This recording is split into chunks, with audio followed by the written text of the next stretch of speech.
재난이 터졌을 때 생사를 결정짓는 구조 시간을 골든타임이라고 하죠. 통상 72시간인데요. 지난 28일 발생한 미얀마 대지진의 골든타임 시한이 바로 오늘입니다. 현장에서는 한 사람이라도 더 구하기 위해서 사투가 벌어지고 있지만 모든 조건은 최악으로 내딛고 있습니다. 류재복 해설위원 실장과 이야기 나눠보겠습니다. 어서 오십시오. 안녕하십니까? 네. 자, 먼저 지금 지진 현장에 전 세계 언론이 모이면서 처참한 상황이 알려지고 있는데 미얀마 현지의 구조 영상부터 보고 이야기 나눠보겠습니다.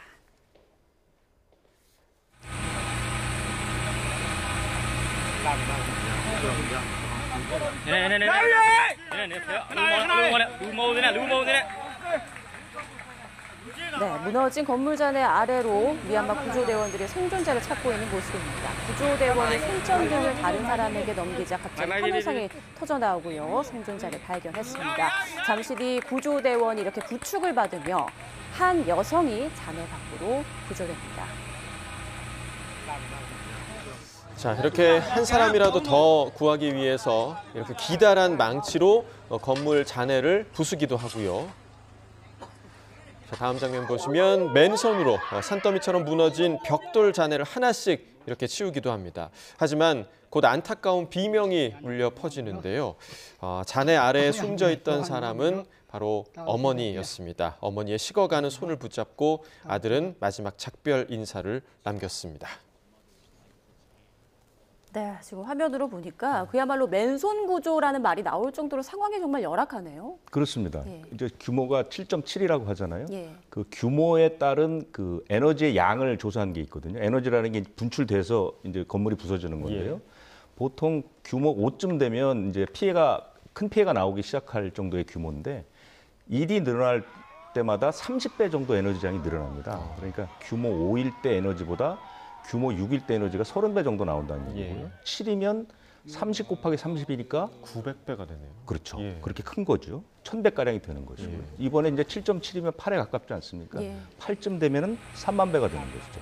그러니까 규모 5면 보통 그 서 있기가 곤란한 상태, 웬만한 건물이 막 금이 가는 상태인데 그보다 에너지가 3만 배가 나온다는 얘기거든요.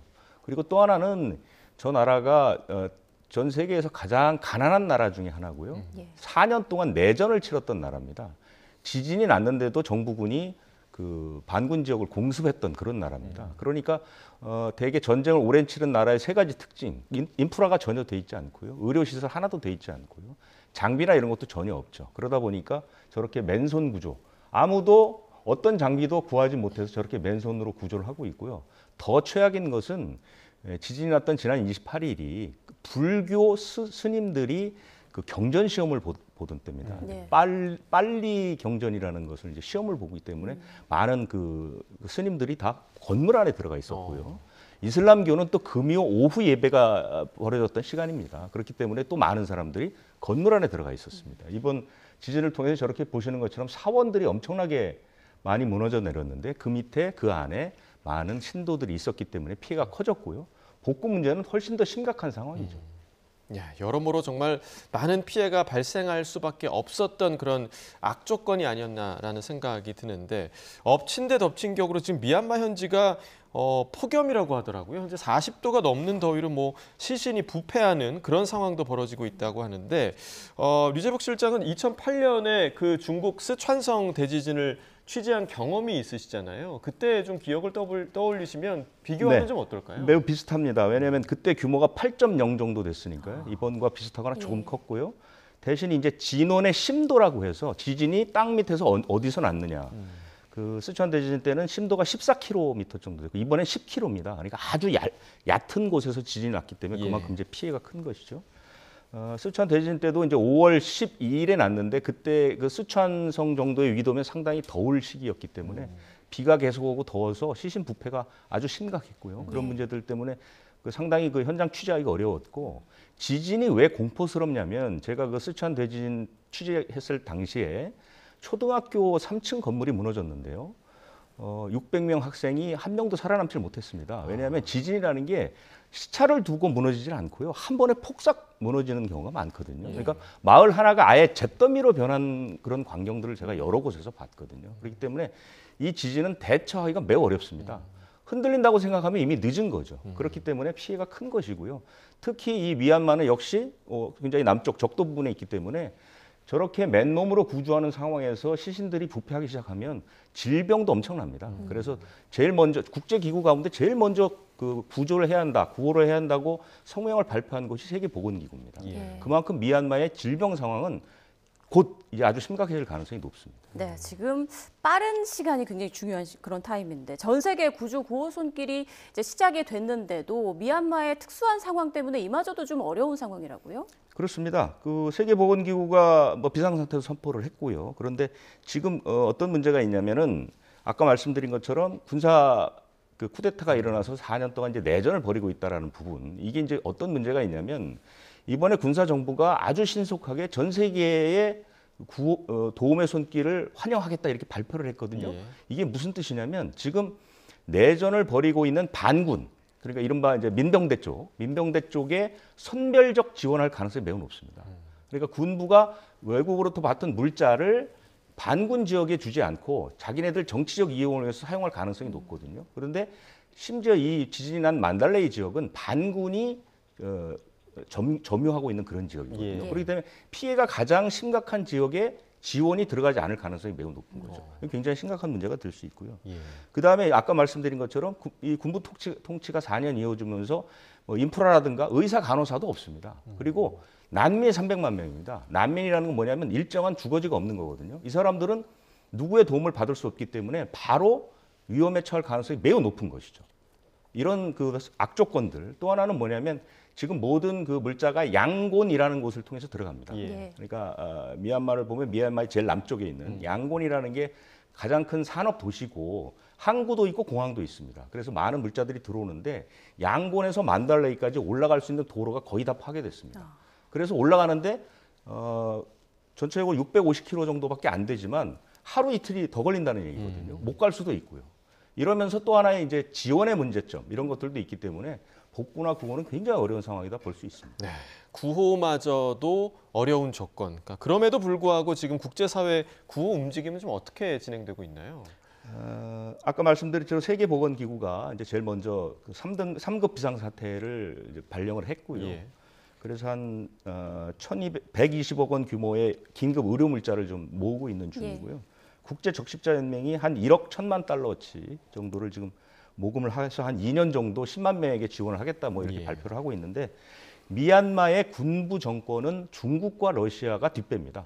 그래서 지금 가장 빨리 지원을 발표한 곳이 중국과 러시아고요. 예. 그 외에 나머지 동남아 국가들도 지금 지원할 준비를 하고 있거나 이미 물자가 양곤 쪽으로 들어가고 있는 그런 상태입니다. 네, 지금 미국의 도움도 관심인데 트럼프 미국 대통령의 발언 듣고 계속 이야기 이어가겠습니다. Yeah, we're going to be helping. We've already alerted the people. Yeah, it's terrible what's happened. It's a real bad one, and we will be helping. We've already spoken with the country. 네. 자, 트럼프 대통령 일단 뭐 미얀마를 돕겠다라고 말은 했는데 그 진정성에는 좀 의문이 남는 그런 상황이죠. 구조적으로 돕기가 쉽지 않을 겁니다. 왜냐하면 미국이 전 세계에 이런 그 비군사적 원조를 하는 곳이 국제개발처라는 거거든요. 우리 치면 코이카라고 보시면 됩니다. 예. 개발 원조하는 그곳인데요. 이게 이제 트럼프 대통령이 들어오자마자 이걸 없애버리겠다 얘기를 해가지고 예산을 왕창 깎아버렸죠. 예. 그래서 이미 이 국제개발처가 그 미얀마의 원조 예산 5,200만 달러를 깎아버렸습니다. 그래서 그 미얀마의 이른바 난민병원 이런 게 운영이 전혀 안 돼요. 이미 예산을 깎은 거고요. 앞으로 뭐 지원을 하겠다고 해서 지금 일단 200만 달러 정도가 들어간 것 같은데 예. 그거하고는 어림도 없는 일이고요. 그 트럼프는 이런 나라들을 돕고자 하는 의지가 그렇게 있어 보이지 않거든요. 예. 그렇기 때문에 미국의 지원이 없이 미얀마가 글쎄요 어느 정도 그 구호를 성공적으로 할 수 있을지 이것도 상당히 이제 의문이라고 볼 수 있죠. 예. 자, 이제 지진 자체에 관한 이야기를 좀 나눠보면 이번 지진의 원인이 뭐라고 지금 분석되고 있는 건가요? 그러니까 미얀마가 원래 지진이 많은 곳입니다. 지질학적으로 그렇습니다. 그러니까 인도판이라는 게 있고 유라시아판이라는 게 두 개가 있거든요. 이 두 개가 이제 지금 화면을 보시면 예. 인도판과 유라시아판이 있는데 이 두 판이 항상 부딪히거나 또는 인도판이 유라시아판 밑으로 들어갑니다. 그러면서 지진이 나는 거고요. 이번에는 아마 정통으로 인도판이 유라시아판 밑으로 들어가서요. 예. 1초에 2km 정도의 그 땅이 찢어진 걸로 보입니다. 그래서 한 1시간 안에 1200km 정도가 땅이 찢어지면서 땅이 부서지니까 엄청나게 에너지가 나오는 거죠. 예. 그래서 이제 커지는 거고요. 그리고 그 단층대 자체도 상당히 위험한데요. 사가잉 단층이라고 이게 이제 미얀마를 완전히 이제 위에서 아래로 이렇게 관통하는 단층인데요. 이 미얀마에서 일어나는 그 지진의 거의 모든 원인이 저 사가잉 단층이라는 것입니다. 저 사가잉 단층이 가장 큰 문제고요. 그다음에 중앙에 있는 저지대 단층이라는 것도 있는데 이 두 개가 움직이면서 계속 지진을 일으키는데 그래서 미얀마는 지진이 굉장히 많이 나는 곳이고요. 1930년에 바고 지진이라는 이 지진도 굉장히 규모가 큰 걸로 알려져 있습니다. 예. 그런데 이번 지진 발생 지점에서 1000km 넘게 떨어진 태국 방콕에서 네. 건물 30층이 무너지는 네, 그 네. 영상 굉장히 충격적이었는데요. 이건 좀 어떻게 설명할 수 있나요? 그러니까 설명하기가 얼핏 생각해서는 어렵죠. 왜냐하면 지진의 크기를 재는 단위가 이제 규모도 있지만 진도가 있거든요. 예. 만달레이 지역의 최대 진도를 재보니까 9.9까지 올라갔어요. 굉장히 이제 규모는 컸는데 1000km 떨어진 방콕의 그 지진의 진도를 재보니까 3에서 4 정도거든요. 예. 3에서 4 정도면 사실은 저렇게 건물이 막 무너질 정도는 아니란 말입니다. 근데 왜 저런 건물이 거의 무슨 종이장처럼 무너져 내렸을까? 그 원인은 지진동의 종류 때문에 그렇다는 의견들이 많습니다. 그러니까 지진동이라는 건 지진의 진동인데 예. 이 종류가 두 가지가 있는데요. 단주기 지진동이 있고 장주기 지진동이 있는데 단주기 지진동은 쉽게 얘기하면 휴대전화를 진동으로 놨을 때의 진동이라고 생각하시면 됩니다. 그러니까 짧은 간격으로 울리는 진동인데요. 이 진동은 그렇게 멀리 가지는 않죠. 그렇기 때문에 목조 건물이라든가 뭐 저층 건물은 영향을 주지만 이 1000km 떨어진 방콕을 흔들 정도는 아닌데 문제는 이 장주기 지진동이라는 겁니다. 이건 이제 굉장히 이 인터벌이 긴 그런 그 지진인데 이게 초고층 건물에 영향을 미치는데요. 공진 현상이라는 걸 일으키게 됩니다. 예. 그러니까 큰 지진이 나면 이 그 인터벌이 긴 지진이 먼 곳까지 가서 공진 현상. 그러니까 예를 들자면 여러분들 차를 타고 가다가 고가도로에 이렇게 서 있으면 옆에 트럭이 지나면 갑자기 차가 움직이는 걸 느끼실 맞습니다. 수 있잖아요. 예. 그걸 이제 공진 현상 또는 공명 현상이라고 하는데 이런 현상이 고층 건물에 영향을 줘서 고층 건물이 그 충격파 때문에 흔들리는 거거든요. 그래서 무너졌을 가능성이 매우 높다 이렇게 생각을 하는 게 아마 거의 맞을 것 같고요. 과학적으로는. 또 하나의 그 예측은 뭐냐면 방콕이 자체가 굉장히 연약 지반이라고 합니다. 예. 그래서 다른 지역보다는 훨씬 더 그 지진의 영향을 좀 연약 지반이 되면 지진의 이 진동이 훨씬 더 크게 느껴질 수 있는 것이고요. 그다음에 뭐 왜냐하면 태국은 지진이 거의 나지 않는 곳이라서 내진 설계가 별로 돼 있지 않다고 그러더라고요. 2009년 이전에는 아예 내진이라는 개념 자체가 없었던 나라입니다. 그래서 이런 것들이 종합해서 아마 이 건물이 무너지지 않았나 싶고요. 지금 방콕은 단지 그 빌딩만 무너진 걸로 알고 있는데 건물이 9,500채가 손상됐습니다. 그만큼 이제 방콕에서도 이 진동에 따라서 피해가 컸다고 볼 수 있는 것이죠. 네.